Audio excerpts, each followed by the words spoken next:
I feel good. If I was 20 years younger, I would do that James Brown thing, but I'm not that young. I'm not that young. Yeah. I want you guys to know right off, my mom's in the audience, and I know by now she's wondering, what kind of church does this boy go to? Whew. Yeah, I'm sure she's wondering about that right about now. Hey, guys, before we get started, I want to get rid of a couple of elephants that are obvious in the room, okay? One is that you'll first notice that your speaker today, my voice is a lot lower and deeper than our normal speakers. I'm a little deeper voice than Peter or Karen or Tracy, okay? So you might have to tune your ears for a male's voice today, okay? That's one thing.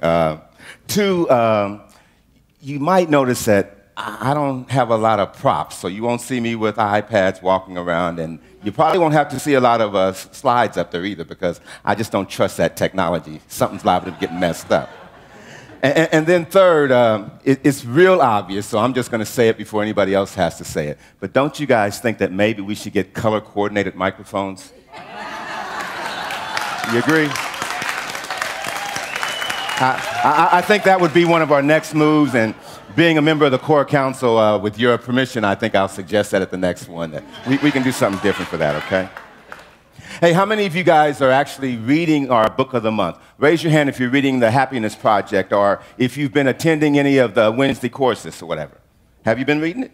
It's a really good book, and it's a really good thing to show up on Wednesdays, because you get a chance to follow up on that with Tracy. And most of you guys here know Tracy Brown, and you know Tracy takes it to an entirely different level. And if you really want to know something about happiness, I would encourage you to, one, read the book, two, show up on Wednesday, okay?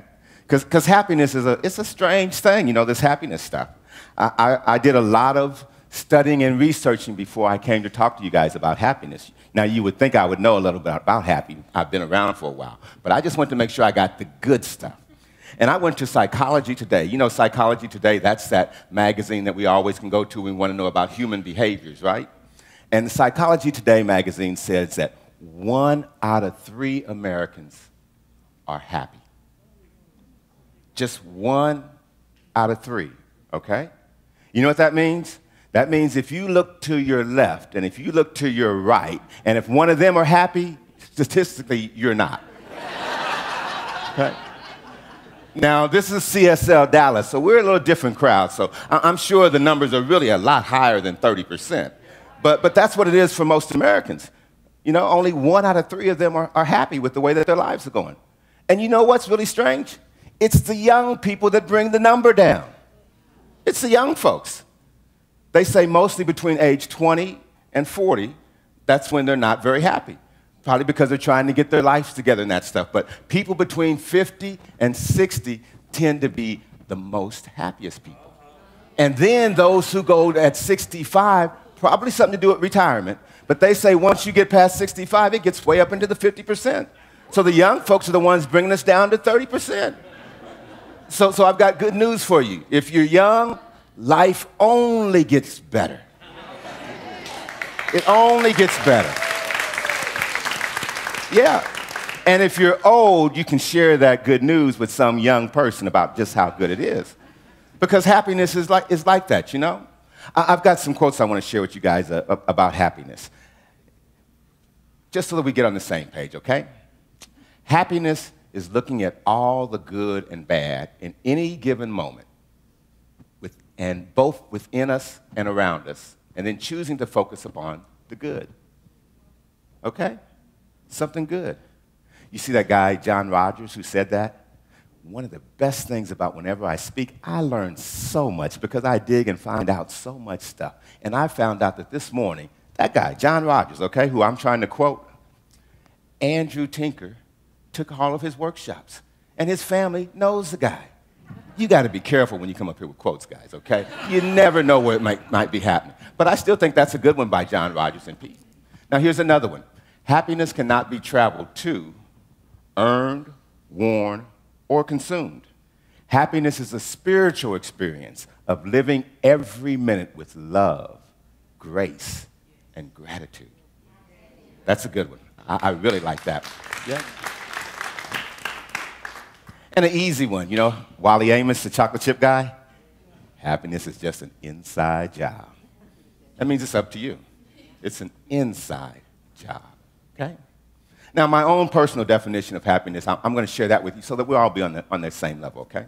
See, I think happiness is when we have a blueprint, and we all have a blueprint, a plan for how we want our lives to be. And we've started putting that blueprint together from day one, from things that we see in the media, on TV, magazines, movies, things that we hear from our family and parents, and they're telling us about how our careers should be, how our finances should be, what kind of materialistic things we should own, how our health should be, those kinds of things we should do with our relationships. That's all those things. And we're exposed to all of that, and we get a chance to choose what we'll put in our blueprint and what we'll want for our lives. And depending on where you're at may determine what your blueprint's like. So if you grow up in a country maybe where they don't have paved roads, maybe, that's not something that you'd be happy about. That may not be in your blueprint. If you're somebody who grew up with a silver spoon, then maybe it's easier for you to have goals that are bigger than that, to have a whole lot of money. But all of us have a blueprint based on where we are. And it's not a right or a wrong. It's just what we choose to have in our lives. And I think that as long as we're moving toward that goal, as long as we're making progress, because to me, happiness is growth and progress. So we may not have that blueprint completed yet. We may not have it all done yet, but as long as we're moving in that direction, then we're happy. Then we're cool. And it's okay. Do you like that definition? Yeah, happiness. Now, see, this is another one from Gretchen Rubin, the lady who wrote our book. Now, what she says is that if you want to be happy, then you have to make somebody else happy.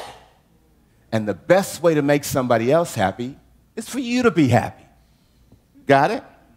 So if you want to be happy, then you've got to make the people around you happy. And the way that you make the people around you happy is by you being happy. I think that's pretty cool. But there's some obstacles that can come to that whole happiness thing. And I'm going to take a pause and let you guys know right off, okay?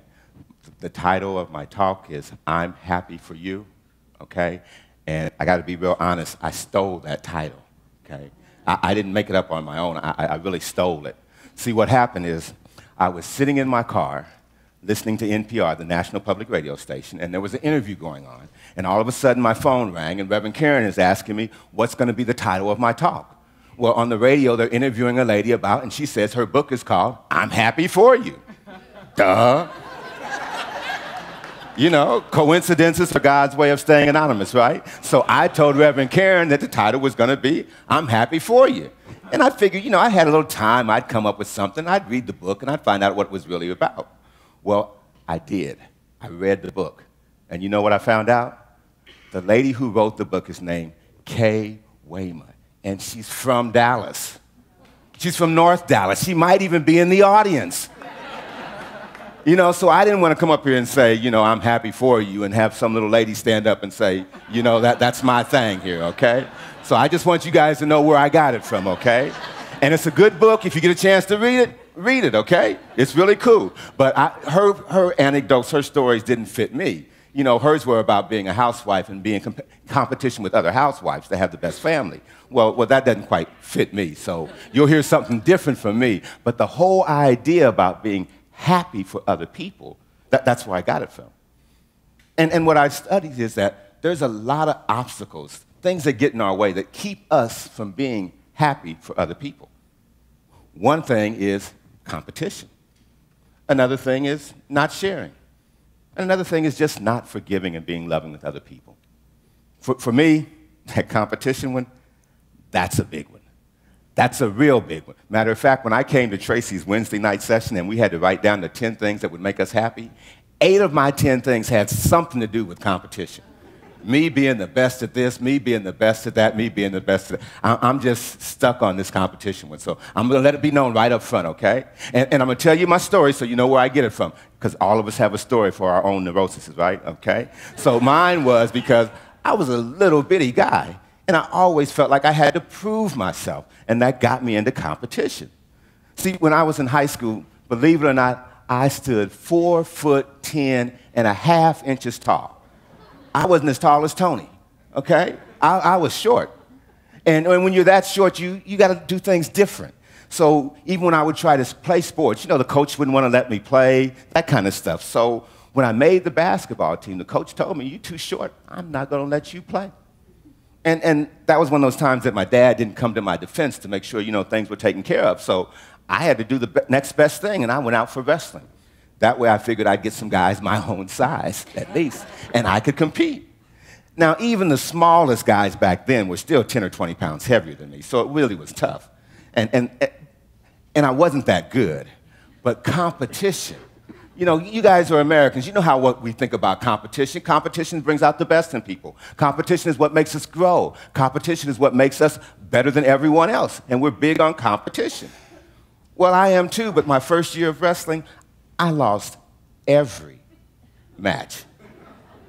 Every match. Any of you guys that know anything about wrestling, I had some matches where it would like 30 seconds. I'd go shake the guy's hand, get back up, shake his hand again. Done.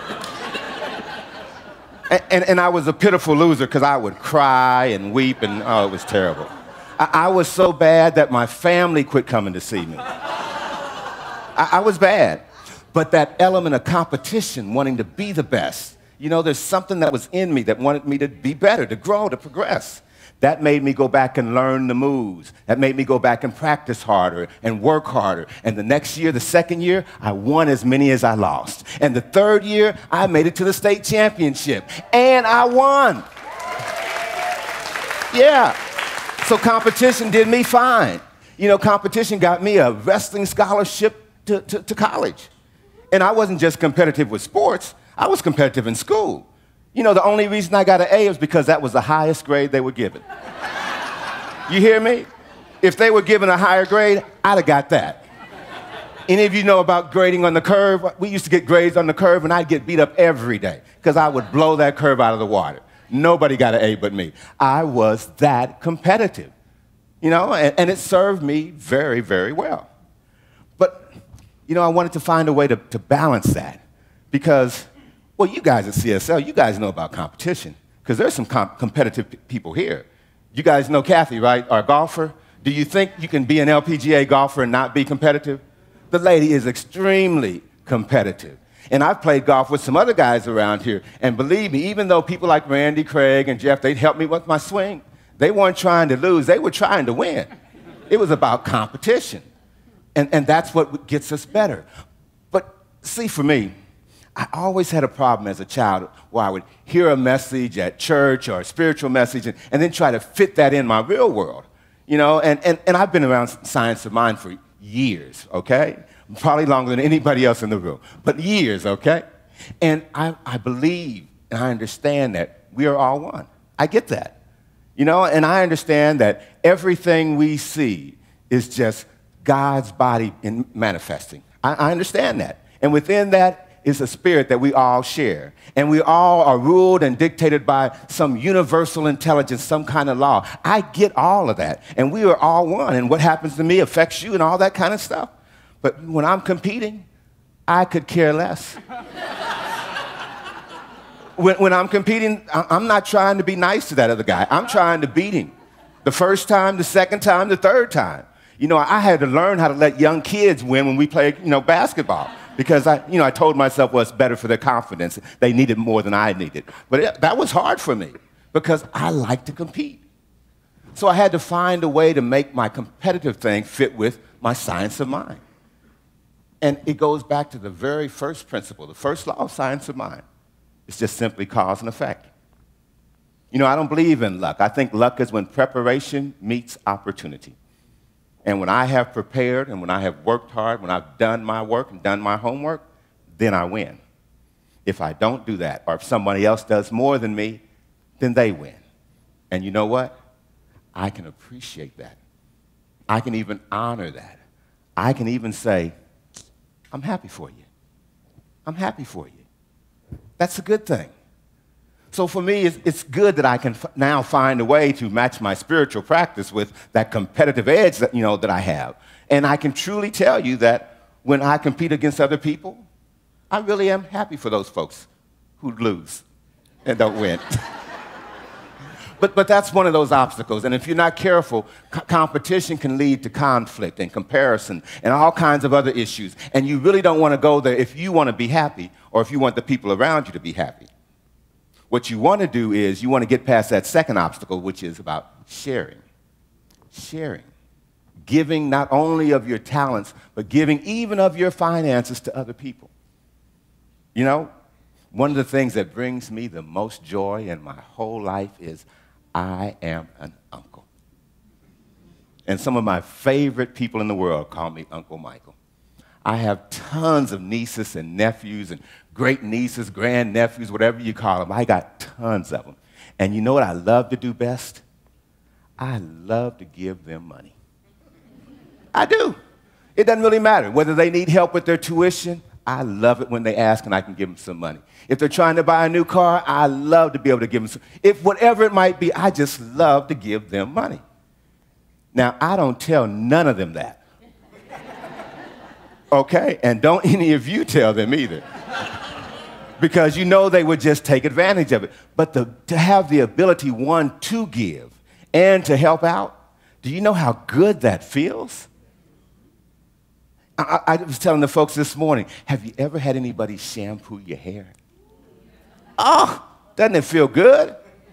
Any of you guys who ain't like hip to that, let me tell you, that is a good one. Have your woman shampoo your hair. You thought I was going to go the other way, didn't you? No.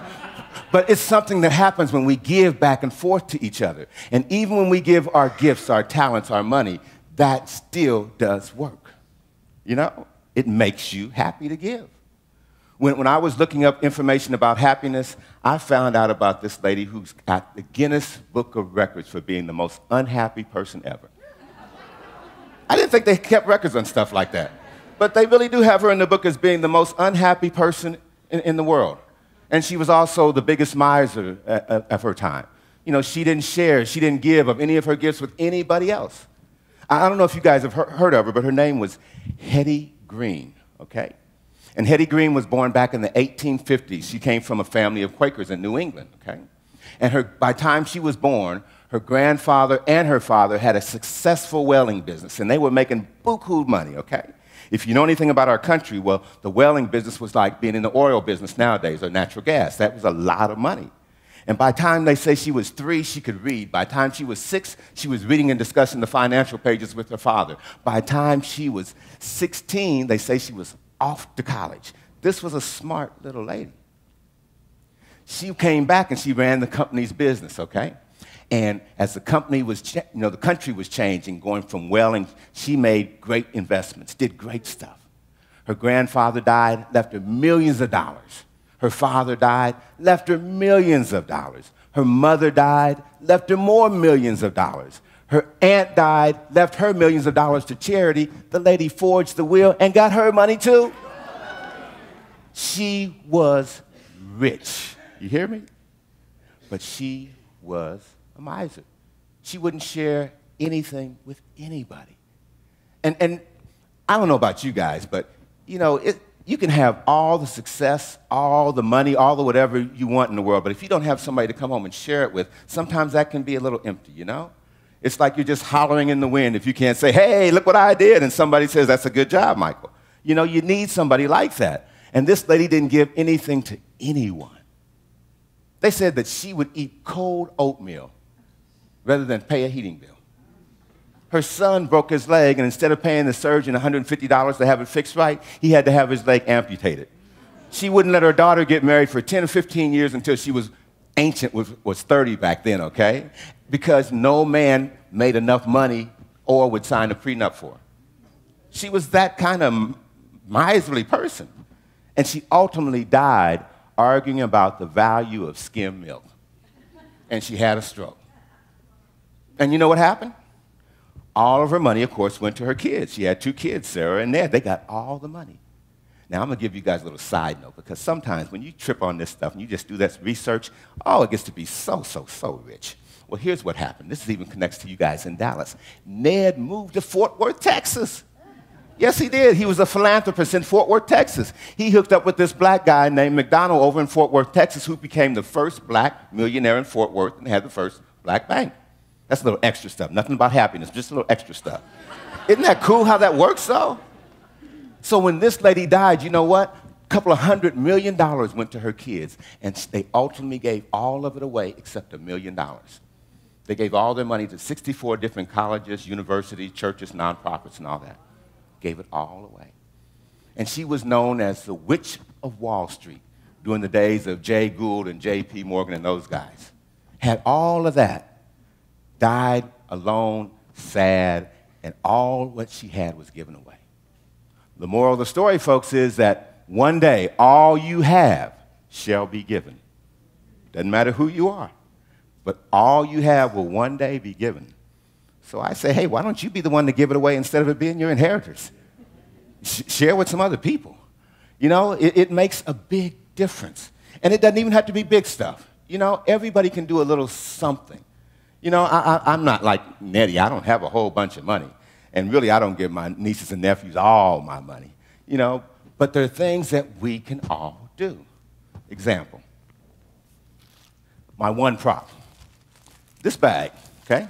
See this bag? About every 2 months, I go to the dollar store, General Dollar, or one of those kind of stores, okay? And I buy a whole bunch of junk, okay? Not junk, good stuff. And I fill up this bag. There's probably $2 or $3 worth of stuff in this bag, okay? A bottle of water, there's crackers, there's peanuts, there's some tuna, there's some clean your hands stuff, there's even some footies, just all kinds of stuff, okay? Nice little note that says, you are in our thoughts and prayers. And on the other side are just a bunch of places that people can go and get information if they're having trouble, okay? So when I keep 2 of these in my car all the time. And when I'm driving around and I see the little panhandlers or somebody needs something, I don't have to worry about, do I give you $2 or $3 and what are you going to buy and all that kind of stuff. I just give them this. Isn't that cool? I'm just saying, you know, $30, $50, you know, that's like 3 drinks, right? Any of y'all drink? Y'all know. 3 drinks at the bar, okay? But anybody could do it. And I'm just saying that when we share with others, it makes us so happy. Because believe me, whenever I give out one of those bags, I'd be happy as can be. Because that person didn't expect that, and I look like I'm just so cool, and I feel good. There is power in sharing. But the third obstacle is one I think that's really tough for us, but it's really, really powerful. And that's just having the ability to forgive, to love, to share, to have empathy, to have sympathy, to think about how we treat other people, how we treat other humans. You know, sometimes we just treat each other so bad, and we could do so much better because there is so much power in being happy for someone else, forgiving someone else, understanding what it's like to be in someone else's shoes. You know?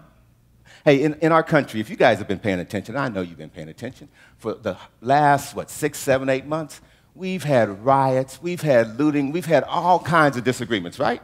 I mean, there for a while, it seemed like every other week something was popping up and it was over this side of the country or that side of the country or this side of the country, and all kinds of debates and all kinds of arguments. And then it culminated with all of a sudden, we have 9 people that get shot in South Carolina, right? 9 people who say to some guy, hey, I know you don't like us, but come on in here and pray and sit down and read the Bible, do all that kind of stuff. And then he ends up shooting them. But their faith and their belief is so strong that it not only through them, but down through their inheritors, their kids, their children say, I forgive you. I forgive you. So this time we don't have riots. This time we don't have looting. We don't have a lot of debates. What we now have as a result of forgiveness, we have symbols that represent oppression to some people that have been up for 50 years, 150 years, or 400 years, depending on how you count, that all of a sudden have come down in just 3 weeks. Now, I'm just saying, okay? If somebody walked in here today and shot up 9 of you, 9 people that I love and care about, I can tell you guys, I'm not going to be the best spokesman for CSL, because I'm not going to be the guy to say, I forgive you. But it does not mean I don't understand the power of that forgiveness. I would hope to grow and progress to that point. But do you see the power that it has? The difference that that can make when we just love and care and understand and have a little empathy for each other? And folks, that's not just true on the micro level. It's true on the macro level. It's true with big groups, with individuals, with all types of people. The power of love and power of forgiveness, that's how you get to be happy. And that's how you get to make other people happy. Got it? Okay. Now, I'm going to give you guys a special treat because earlier they were telling me to worry about my time. I got a friend here, Sandra Francis. She was saying, Michael, don't talk too long. We won't get to the Sunday school class. Don't talk so long. And I looked around, first service, Sandra Francis wasn't even here. Then I didn't talk long enough. And then Sandra Francis said, oh, for the second service, just talk as long as you want. She said, play like you're at one of those Black Baptist churches and just talk till 2 o'clock or so. You know? I just don't get that lady, but you know I love her, but you know. Oh.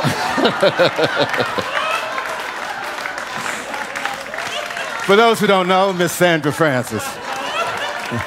I'm glad you stayed with us.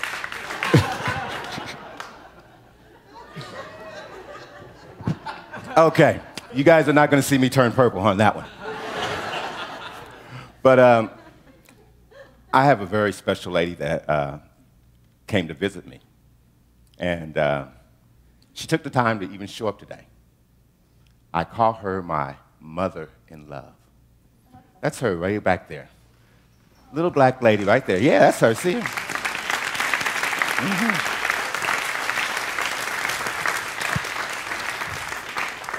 That's Miss Lucille Horton. She's 89 years old, and she's raised about 45 kids of other people's, and at least 7 of her own. And recently, her and I were on an airplane together, and I asked her, I said, what was it like the first time you flew? You know, you're 89, you've been around for a long time, and you were probably around when planes started flying. So what was it like when you first flew? And she told me that she didn't fly until she was in her 40s. She wasn't going to have nothing to do with those contraptions. She said she would not get in a plane. Heck with that.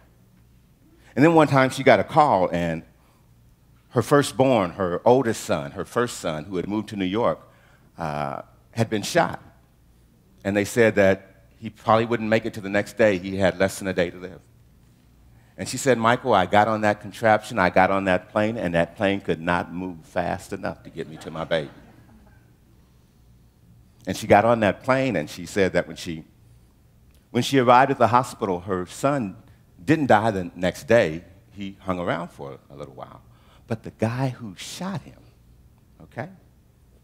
Strange story, strange story. Guy moves to New York. He doesn't know anybody in this group. There's a bunch of folks that are out playing cards, okay, around the table, just playing cards. And this guy's inside the building, not even with the guys playing cards. The guys playing cards, they get in an argument. All of a sudden, somebody pulls out a gun and somebody shoots a gun, okay? The bullet goes past the guy it was meant to hit, through the building, through the wall, and hits her son in the stomach. Doesn't know any of these people from Man in the Moon, doesn't have a friend or nobody in New York, and mom has to come and look out for her baby. And of course, the guy who did the shooting, he loses his job, his world gets turned upside down, but she told me that every day for 11 weeks, that guy showed up at that bed from 7 o'clock in the morning to 8 o'clock, every day. His family took care of her every need. They fed her. They provided her with lodging, provided her with travel. And at 11 weeks after her son passed, they drove her back to Mississippi to bury her son. The police and the prosecutors, all those folks were really upset with her because they wanted to prosecute the young man for murder. You know, they had a good case. All they needed to do was have her say, yeah, that was cool. And she said no. She said it wouldn't bring back her son, and it wouldn't make a difference, and it wouldn't change any life, and it would just ruin another life. And she refused. Now, I'm not talking about some folks way off in South Carolina that I don't know. I'm not talking about some people in another country. I'm talking about somebody right here, somebody that I can touch and see and breathe with, somebody that I can relate to. That lets me know that, yes, it really is possible to forgive folks. Even in the most extreme conditions, you can still show love. I've learned that the best default is love. When you don't have a clue about what else to say, what else to do, where else to go, then say, well, what would love do? And that'll probably get you on the right path. And that's what she did. And she tells me that those folks stayed in touch with her and wrote her every week for decades and decades. That's power. That's the power that comes with being able to be happy for someone else. And when you're happy for someone else, then you become happy. It all works like that, guys. It all works in that kind of a circle, that kind of connection. So if you want to be as sharp as my mother-in-law, I would suggest that you find a way to show some love, and maybe someday somebody will refer to you in such a loving manner as their mother or father-in-law. Got it? So how about giving it up for my mother-in-law?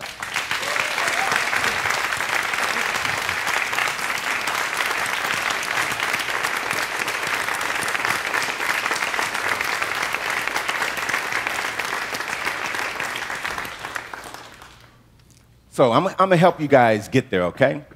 So what I want you guys to do is come up with your own happiness project, okay? And it's not really that hard. Now, the number says 5, but I'll even change it to 3 for some of you guys because it might be difficult, okay?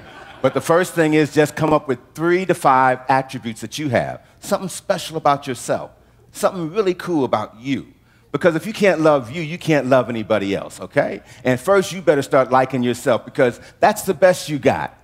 I've gotten to be kind of old, and if I've learned nothing else, I've learned that when I'm me, that's when it works. When I try to speak like Petra, don't work. When I try to speak like Tracy, don't work. When I want to look like Les Brown, don't work. When I try to do it my way, it works. The same thing is true for all of you. There's something powerful about being authentic. And you are happier when you are being authentic versus copying someone else, okay? So since everybody else is taken, you might as well just be you. So identify 3 to 5 attributes about you, and then come up with 3 to 5 things about someone else that's close to you, a wife, a girlfriend, boyfriend, child, or whatever, and come up with some things about them that are different than the attributes that you have for yourself, okay? Because we want to appreciate those differences, okay? And then finally, go share them with that person. Go tell them. It'll be just like that shampoo in your hair. When you go tell other folks about how good they are, how great they are, it just feels good. And you will feel good. Now, I know it may sound kind of Pollyannish, guys, but I'm here to tell you that it works, okay? It really does work. So see if you can get over those different obstacles like competition. You know, that's a tough one for me. Like I said, I was a wrestler, and I went from wrestling to judo, karate, and I could be the CSL enforcer if y'all need one. I learned that much, but I've learned how to balance that competition so that I can understand the other people's side of it too. And I've learned how to share, and I'd encourage you to learn more about sharing and giving. And then, of course, see if you can be like my mother-in-law and just forgive a little bit more. And then all of a sudden, we can do that South Carolina thing all across the nation. And who knows what we may change, okay? Now, okay, go ahead and clap. I'll take all the claps you want to clap. And then finally, if you want to really be like the competition, be like my folks over here, the CSL folks, okay? You guys see how they do it, right? They sing together, they party together, they have a great time together, right? When one of them is up here singing by themselves, singing a solo, you know what's happening with the rest of them? They're all on the edge of their seat, right? They're all just right there panting, and they're the first ones to jump up and give a standing ovation, right? They show and exercise, they're active with their love for each other. They're happy with each other. They're some of the happiest folks I know. They really are. So those are great examples for you if you want to know how to deal with that competition thing, okay? And I gave you good ones for how to share and how to give even your finances is a cool thing. And even better about how to forgive. Then I told you to make sure that you come and do your happiness project. And then what I want you to do is, on Wednesday, I want you to come back to see Tracy, okay? And when you come back Wednesday, if you've done your happiness project, you'll have something to share. You'll be able to say, Tracy, these are the things that I was looking at, and this is how it affected me, and this is what happened in my life, right? So some of y'all are going to show up Wednesday, right? Okay. I'll be trying to be here too, just so I can check on you. Now, you've had all your marching orders. You know what to do, right? Is anybody confused? Anybody not get it? So let's pray.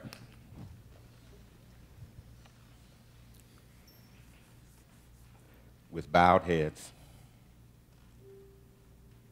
and closed eyes.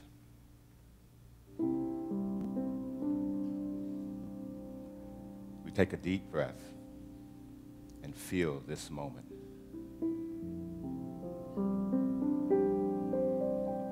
We feel this moment, we feel this presence, and we are so grateful.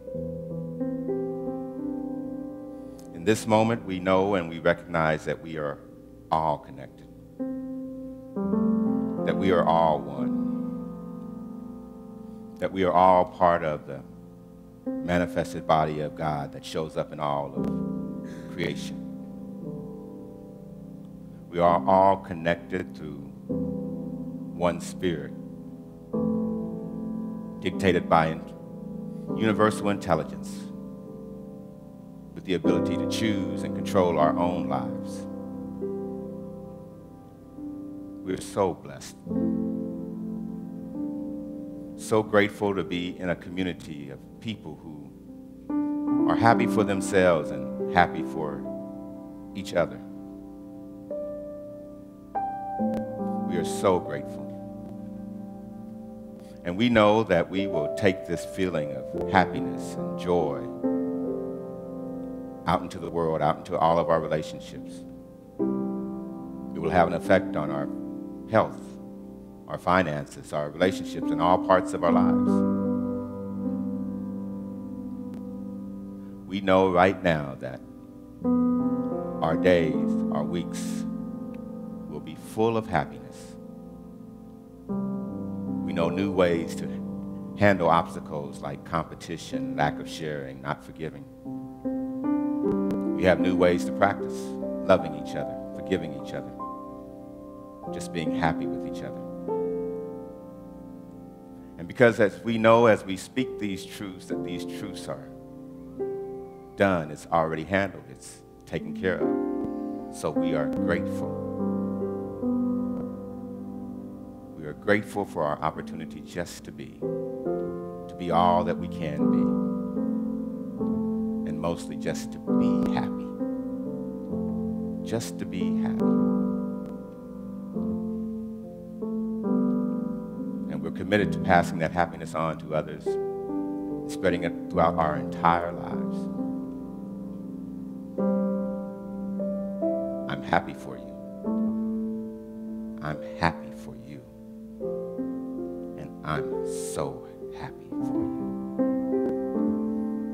If you, like me, feel these words deep in your soul, deep in your heart, if you feel connected to our community, to others, if you feel a sense of happiness, if you are so grateful for, like me, for this moment, if you are so blessed to have a mother in love, a father in love, a son in love, a daughter in love, just any love, then join me as we say together, and so it is.